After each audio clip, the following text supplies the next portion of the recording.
time and temperature. Brought to you by your local Honda dealer.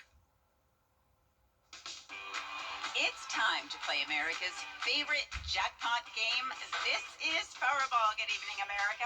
I'm Laura Johnson. Tonight we have another life-changing jackpot for you. It's worth an estimated $502.8 million. So get those tickets out. Let's play. That first number up is 40, followed by the number 6.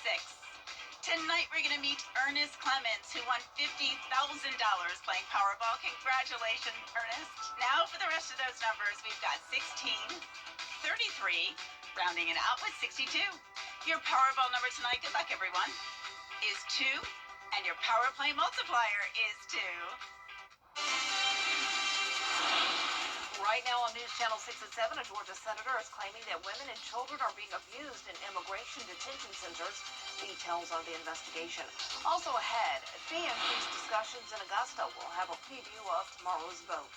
And a controversy in Columbia, teachers are being denied parental leave after having a stillbirth. Details as your News at 11 starts now. Live from Television Park, this is WJBF News Channel 6 at 11. Good evening, everyone. I'm Dee Griffin. Thank you so much for joining us. Coverage you can count on begins as one Georgia senator is alleging abuse of... Time now for a first check of our weather with meteorologist Jennifer Tracci. And this was some great sleeping weather. The rain coming down, everything. I'm at work, of course. I can't sleep in it. But it sounds like it's starting to, trail off a little. Yeah, no need for the noise machine tonight. You got the natural noise outside. We have been hearing a lot of thunder here at the station. We've been seeing a lot of lightning around. And you can tell that we've had a lot of heavy rain based off the 3-hour rainfall totals. Anywhere that you're seeing the yellow, that's an indication of around 2 to 3 inches of rain. Actually, if you put this on the past 4 hours or so, this portion of Jenkins County here around the Rogers community actually picked up around 4 inches over a very short period of time. We had aerial flood advisories earlier. Those have now expired because a lot of this rain is starting to lighten up. We're still seeing a few pockets of heavier downpours in Edgefield and Aiken County, a few lightning strikes over a very small area, a couple more lightning strikes right along the Savannah River, and then light showers across Waynesboro, but south of Waynesboro it is dry. So here's the look across the entire area. Johnson County, Jenkins, Emmanuel, pretty much completely dry. Showers and storms will last over the next couple of hours, but we're not expecting severe weather. That was our Terry Libbert Hyundai Skyview cam over in Aiken. This morning we had a low of 74 and a high of 88, and right now we're sitting at 75 in Augusta, 77 in Aiken. A mild and muggy night with the winds coming in out of the east, very light.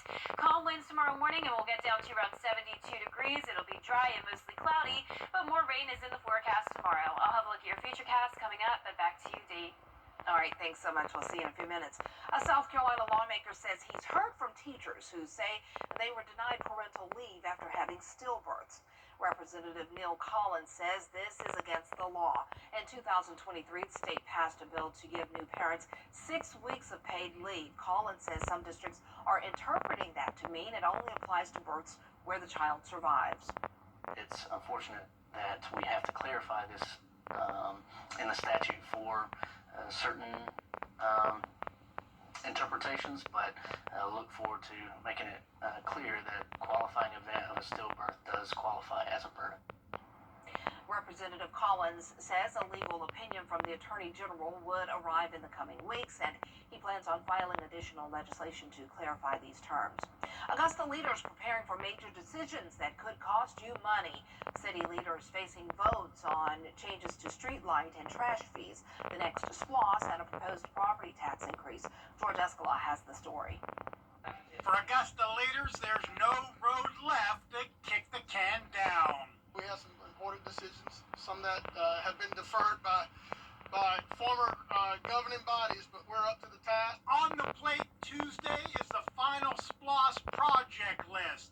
New fees for trash service and streetlights, and a property tax increase of $90 on the average priced home in Augusta. Taxpayers facing an onslaught. I think they can find the money if they really wanted to without burdening us any further. The administrator telling commissioners the tax hike is being offered because there's a nearly $11 million shortfall in this year's budget. The commissioners have the option of going into reserves or fund balance to close the gap.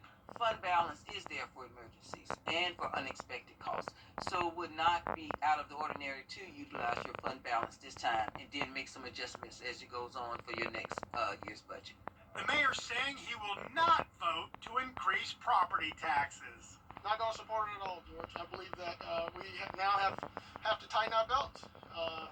People have said that the time has come for us to take action to make sure that we're doing our financial responsibility. City leaders have their backs against the wall, the new street lights and garbage fees, and the decision on property taxes must be made quickly because tax bills go out next month. City leaders have a lot to talk about, but little time to do so. In Augusta, George Escala, WJBF, News Channel 6. Georgia's Attorney General stopped in Augusta today. Chris Carr spoke to the Rotary Club of Augusta. He says Georgia is leading the country in dealing with human trafficking with over 250 victims rescued. Attorney Carr says he believes focusing on treatment is key to curbing the number of overdose deaths in Georgia. He also spoke briefly on his candidacy for Georgia governor. As we've truly built Georgia and made Georgia a model for the nation as it relates to economic development, but also keeping people safe. These are fundamental. And whether you're Republican, a Democrat, or an independent, people want a job and they want to be safe.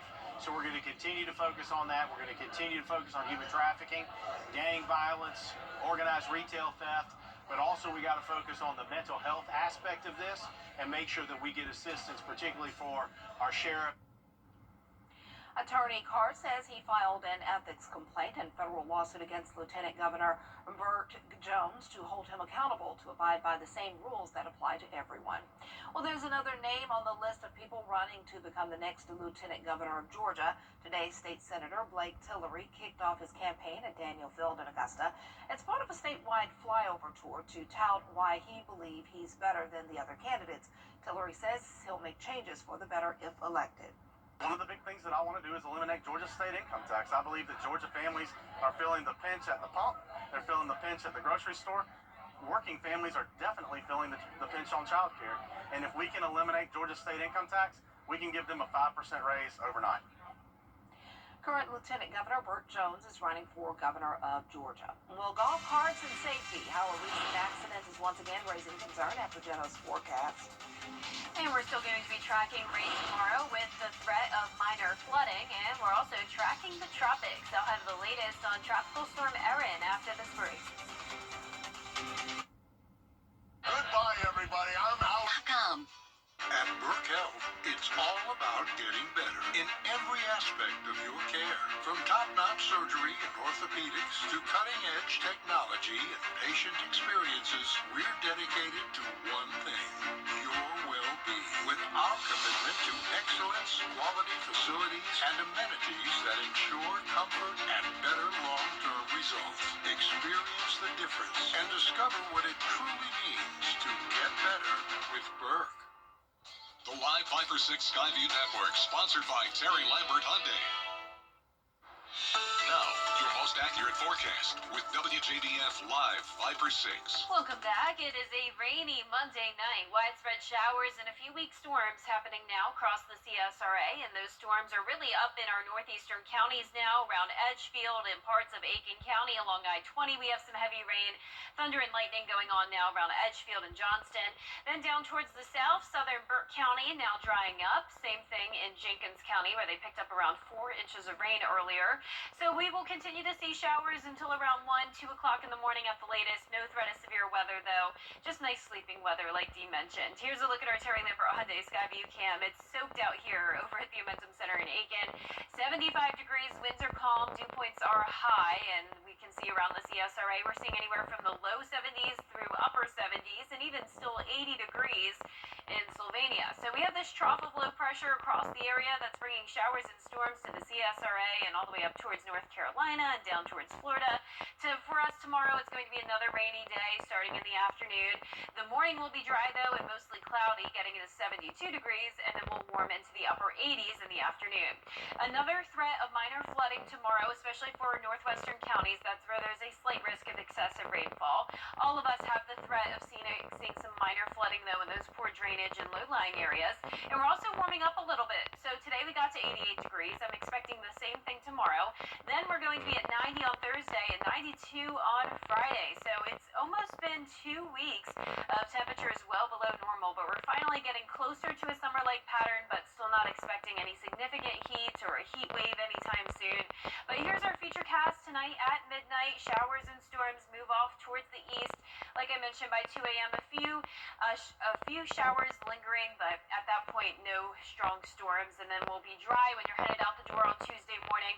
By 11 a.m., still dry. And then once we get towards the peak heating of the day, we will see a few showers and storms develop. So not expecting these to be severe, but just like what we had today, some heavy downpours and thunder and lightning expected, especially once we get to around 8 o'clock at night, continuing until around this time at night. That's when we'll have that highest chance of seeing that flooding threat. And like I mentioned before the break, we're also tracking the tropics. This is Tropical Storm Erin. Not an issue for us at this time, but we're going to keep a close eye on it. Right now, as of the 11 o'clock update, it's still at 45 mile per hour sustained winds. And here is the latest cone. So it is going to be moving actually a little bit southwest, and then it will take a turn up towards the northwest once we get to around this weekend.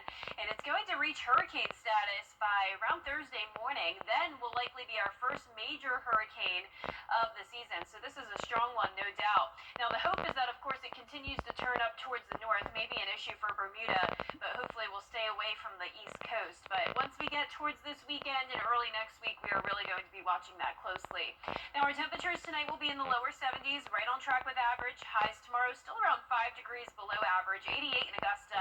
A 10-day forecast is showing us hit 90 on Thursday as the rain chances go down a little bit. No completely dry days, but we'll be around the 20 to 30% chance for the most part once we get to around Thursday. Now back to you, Dee. All right, thanks so much. The death of an Aiken man has law enforcement reminding you about golf cart safety.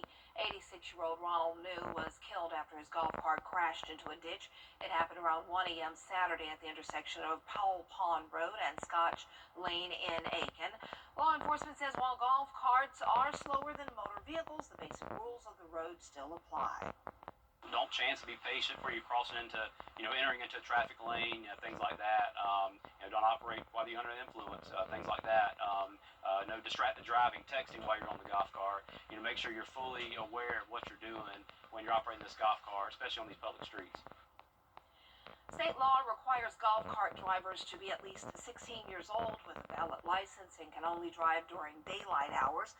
The coroner's office and South Carolina Highway Patrol are still investigating this accident. Well, still ahead, a rescue operation is underway in Pennsylvania after a steel plant explosion. We'll have the latest when coverage you can count on continues. But first, the winning numbers for tonight's South Carolina lottery are Pick 3, 517, and the Pick 4 winning numbers 6378. The Fireball 3. We'll be right back. At Kroger, every day, ordinary people in the CSRA do extraordinary things to serve our community. Each month, News Channel 6 recognizes these outstanding volunteers with the Giving Your Best Award. Do you know an everyday hero who goes the extra mile to help others?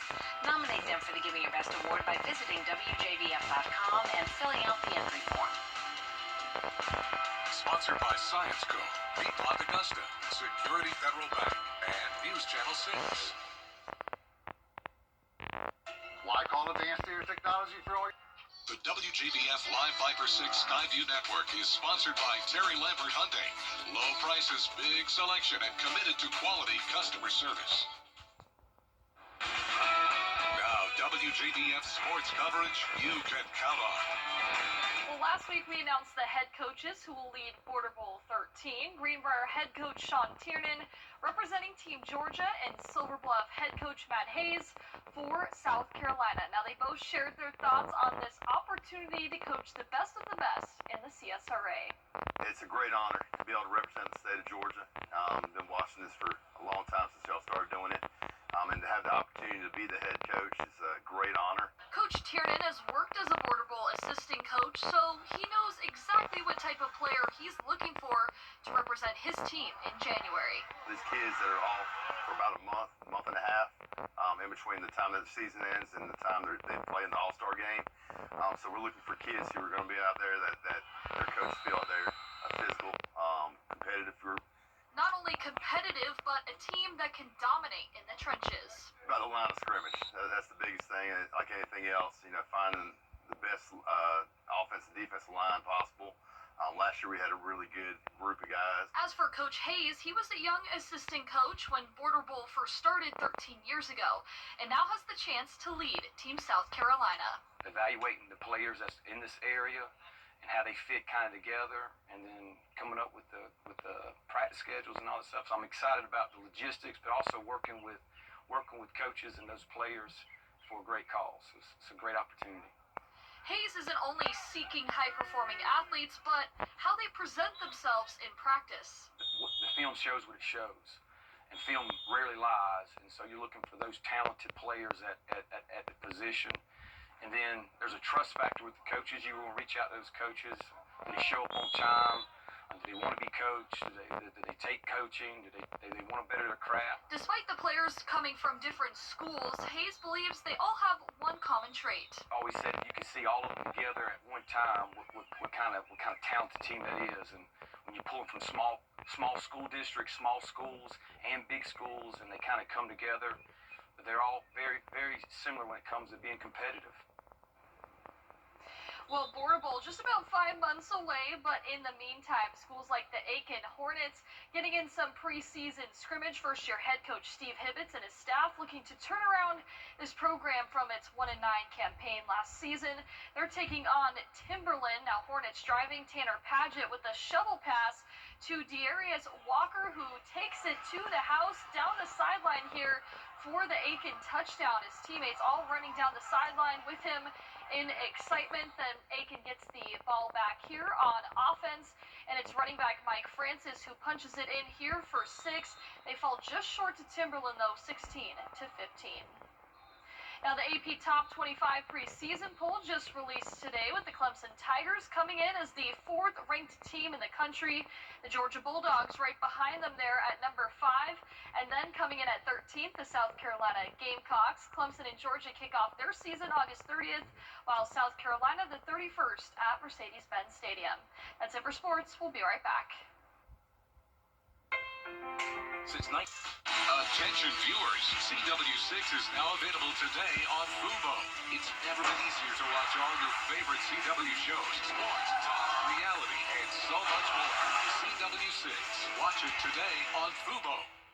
Get the latest video in one click at WJBF.com.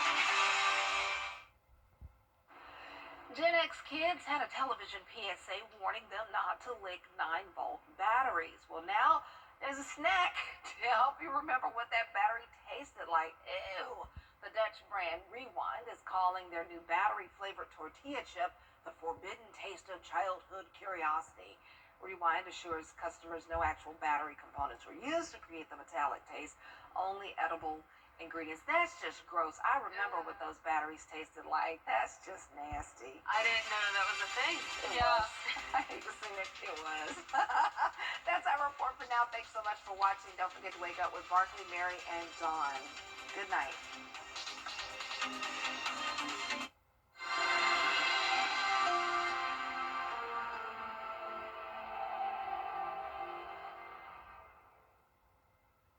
Get the best in men's